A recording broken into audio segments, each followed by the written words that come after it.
리박스쿨 사태, 교육부 이주호 장관 책임을 피할 수 없습니다. 리박스쿨의 댓글 조작과 극우 역사 왜곡 교육, 일본학교 침투 의혹은 우리 사회와 교육의 근간을 송두리째 흔드는 중대한 범죄 행위입니다. 극우 세력의 정치적 목적에 의해 조직적으로 여론을 조작하고 심지어 초등학생들에게 극우 사상을 주입하려 한 이 집단에 대한 전방위적이고 철저한 조사가 반드시 이루어져야 합니다. 만약 면피용 조사로 일관한다면 교육부가 방관하며 국민을 완전히 우롱하는 것과 다름없습니다. 그런데도 이주호 교육부 장관은 오늘 국회 현안질의 출석을 거부하며 뻔뻔하게 책임을 회피하고 있습니다. 국무위원 사의를 표명하고 업무를 축소하고 있다는 황당무계한 변명으로 국민을 우롱하는 그를 절대 용납할 수 없습니다. 교육부 수장으로서 이번 사태의 최종 책임이 이주호 장관에게 있습니다. 심지어 전수조사를 하겠다는 교육부가 리박스쿨과 관련 있는 자격증 발급기관을 조사에서 제외한 상황까지 확인되니 이제는 조직적 직무유기까지 의심하게 됩니다. 책임이 결코 가볍지 않습니다.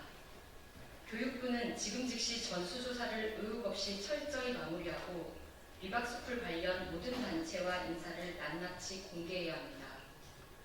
또한 극우 세력이 학교 현장에 침투해 학생들의 역사인식과 가치관을 왜곡하지 못하도록 강력한 제도적 대응책을 당장 마련해야 합니다. 이주호 장관은 거짓 변명과 책임 회피를 당장 중단하고 국민과 국회 앞에 석고대지 하십시오. 사건의 전모를 명확히 밝히고 실질적이고 강력한 대책을 내놓는 것이 먼저입니다. 이를 거부한다면 우리는 더 무거운 책임을 반드시 묻겠습니다. 교육부는 국민 앞에 진실을 낱낱이 구하고 책임 있는 행동으로 신속히 응답하십시오. 그 어느 때보다 엄중한 각오로 임할 것을 강력히 촉구합니다. 두 번째 브리핑 드리겠습니다. 최저임금 11,500원, 더는 미룰 수 없는 생존선입니다. 2026년 최저임금은 노동계와 시민사회가 요구하는 대로 시급 11,500원으로 인상되어야 합니다. 저임금 노동자들의 삶은 이미 벼랑 끝입니다.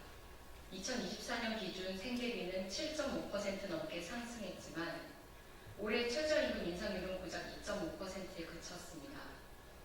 여기에 산입범위 확대까지 더해지면 실질 임금은 오히려 줄어드는 상황입니다. 지금의 최저임금으로는 1인 가구조차 기본적인 생계를 유지하기 어렵고 일을 해도 빚을 져야 사는 현실입니다. 이대로 방치할 수 없습니다. 그나마 어제 열린 최저임금위원회에서 공익위원들이 도급제, 특수고용 노동자에 대한 실태조사를 정부에 요구하고 이를 2027년 심의에 활용할 것을 권고한 점은 작지만 의미 있는 진전입니다. 노동계의 문제 제기로 최저임금법 적용 확대에 대한 이해가 넓어졌고 제도 개선 논의의 시작점이 마련됐습니다. 그러나 실태조사 요청에 머문 조치는 여전히 부족합니다. 국민의 생존이 달린 문제를 더 이상 미룰 수 없습니다. ILO 협약 131호와 UN 사회권 규약은 모든 노동자에게 생활 가능한 임금을 보장할 것을 요구합니다. 이제는 한국도 특수고용, 플랫폼 노동자 등 전 노동자에게 실질적인 최저임금 보장을 위한 제도적 장치를 마련해야 합니다. 최저임금 인상이 자영업자 위기를 초래한다는 주장은 임대료 폭등, 프랜차이즈 본사의 불공정, 플랫폼 독점 등 구조적 문제를 가리는 왜곡입니다. 자영업을 위협하는 건 최저임금이 아니라 시장의 불공정 구조입니다.